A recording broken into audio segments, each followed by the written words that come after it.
An old monk was leading a young novice monk on a pilgrimage. On their way, they came across a river with a strong current. On the riverbank stood a beautiful young woman with a worried expression, as the nearest bridge had collapsed. She desperately wanted to cross the river but did not dare to wade into the swift waters. Without hesitation, the old monk carried the woman on his back and set her down on the other side. Then he continued his journey with the young novice monk. Having witnessed this, the young monk was troubled. He knew that monks were not allowed to touch women, so he felt uneasy, believing his master had broken the monastic rules, but he didn't dare to ask. As they walked, he kept dwelling on it. Finally, unable to hold back any longer, the young monk said, "Master, you have broken the rules.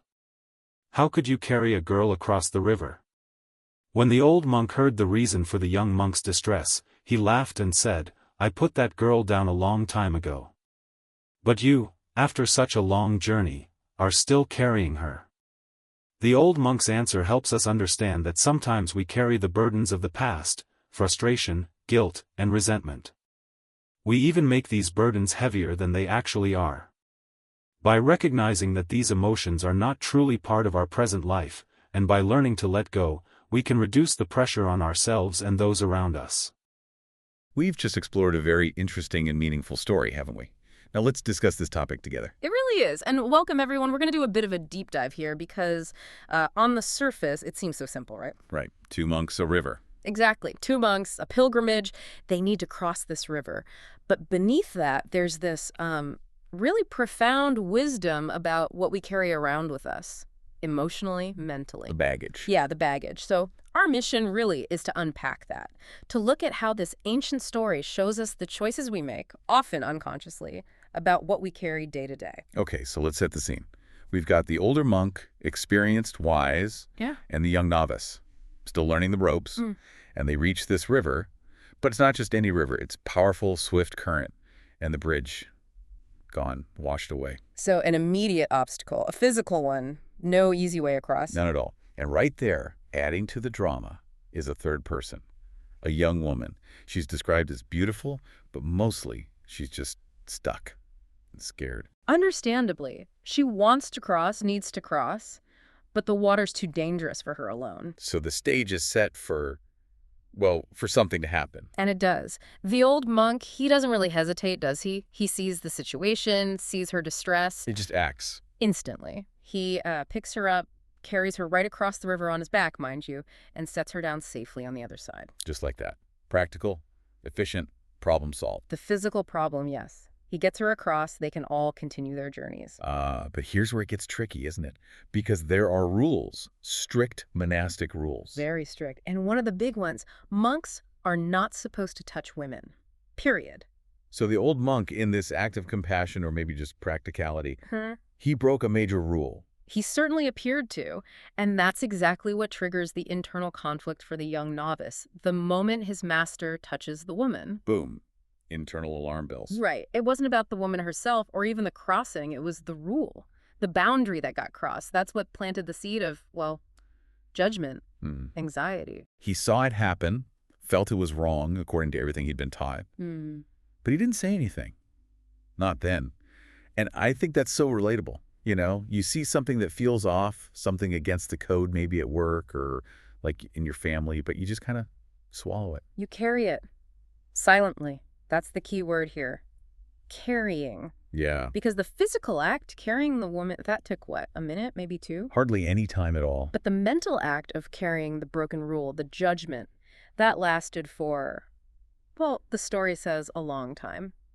Hours, maybe longer, as they walked on. So while the old monk is just walking, present, moving forward, the young monk is stuck. He's replaying that river crossing over and over in his head, dwelling on it. The contrast is stark, isn't it? Yeah. One person moved on immediately, the other is actively feeding the past event. Exactly. He's carrying the judgment. And the silence, the fact he didn't speak up right away, it didn't make it better. It actually made the burden heavier, it festered. Until he just couldn't take it anymore. The pressure builds and builds.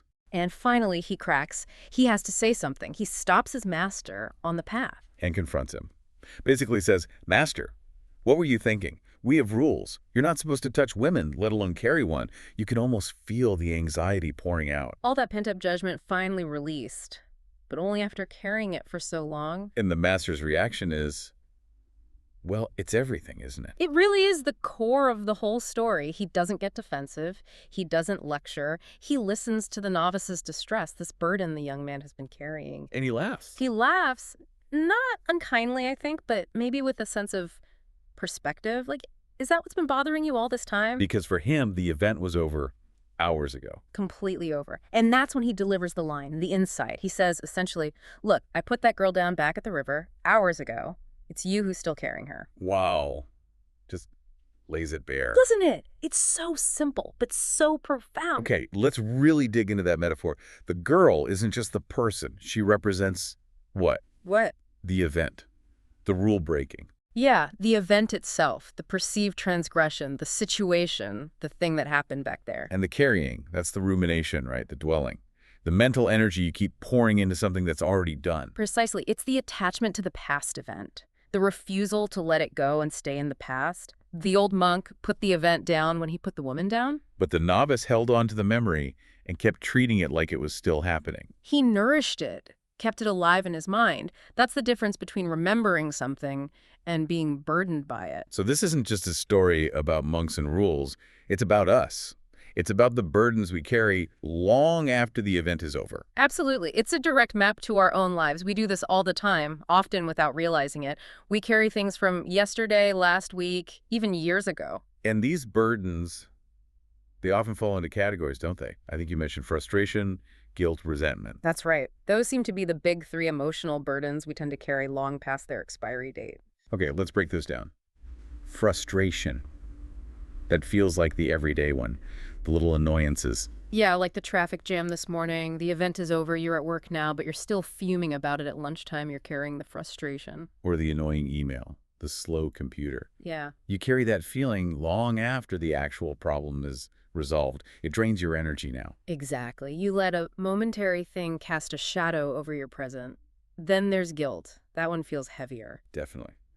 Carrying something you did or maybe didn't do in the past, even if it's fixed or can't be changed. Right. You replay the mistake, the regret. It's like you're anchored to a past version of yourself, punishing the present you for something that's already done. Like knowing you should apologize for something, but putting it off and carrying that weight instead. Mm-hmm. The guilt becomes the burden, not the original act. And the last one, resentment. That often involves other people, doesn't it? Oh, yeah. That feels like carrying a whole ledger of past wrongs. Yeah. Keeping score. It really is keeping score. It's about holding on to anger or bitterness about how someone treated you, maybe months or years ago. You keep replaying the injustice. You're not just remembering it. You're actively dedicating energy now to feeling wronged about something then. Like the colleague who got the credit you deserve or the friend who let you down. And that's why it's so heavy. You're essentially keeping the conflict alive in your own mind. You're carrying them and the slight around with you constantly. So why do we do this? Why make these things heavier than they need to be? Why carry the girl long after she's gone? Well, sometimes carrying the burden feels righteous. Like the novice felt superior because he remembered the rule his master broke. Sometimes holding on to resentment feels like you're holding someone accountable, even if only in your own head. Or maybe it's just habit. We forget that we can put it down. That's a huge part of it. We don't realize it's a choice. We treat these past emotions as if they're required parts of our present. Okay, so if the goal is to be more like the old monk, to put the girl down, how do we actually do that? It sounds simple, just let it go, but it's not always easy. No, it's definitely not always easy. It takes practice. But the first step, I think, is recognition. Consciously noticing when you're carrying something that belongs in the past. Like catching yourself fuming about the traffic hours later. Exactly. Or feeling that pang of guilt about last year. You have to notice it and name it. This feeling, this belongs to then, not now. It's about mentally framing it correctly in time. Realizing it's an echo, not the real thing happening currently. Precisely. It's just a story you're retelling yourself in the present. The actual event is over. Okay, so recognition first, then what? Then comes the conscious decision, the intentional release. Just like the monk physically set the woman down, we need a mental equivalent. A mental setting down. Yeah. You acknowledge the feeling, maybe you understand why it's there, but then you actively choose. I am not spending my present energy on this past event anymore. It's an act of will then. Yeah. self-discipline. It is. It's deciding that your current peace, your present moment, is more valuable than holding on to that old frustration or guilt or resentment. Which puts the responsibility back on us, doesn't it? Sure. Instead of blaming the past event or the other person for how we feel now. Completely. We sustain the burden through our own continued attention to it. The anger, the guilt. It only exists now because we keep feeding it. So wrapping this up, Mm-hmm. the real power of this story is understanding that past events, perceived wrongs, failures, they don't have to control our present energy. That's the freedom, isn't it? Recognizing you're still carrying something that was put down long ago, either by someone else or just by the passage of time itself, and realizing you have the choice to put it down too. That's a really powerful takeaway. It shifts the focus from the unavoidable difficulties of the past to the choices we make in the present. So maybe a final thought for everyone listening. Just take a second and consider. Is there some small, non-present emotion? Maybe a little frustration from this morning, a flicker of guilt from last week, that hint of resentment towards someone that you're carrying right now, maybe just out of habit? Mm-hmm. And could you maybe just decide to set it down right now, like the old monk at the river? What would that feel like? A question worth asking. That's all for today's topic. Thank you for listening, and don't forget to subscribe to our channel to stay updated with the latest news.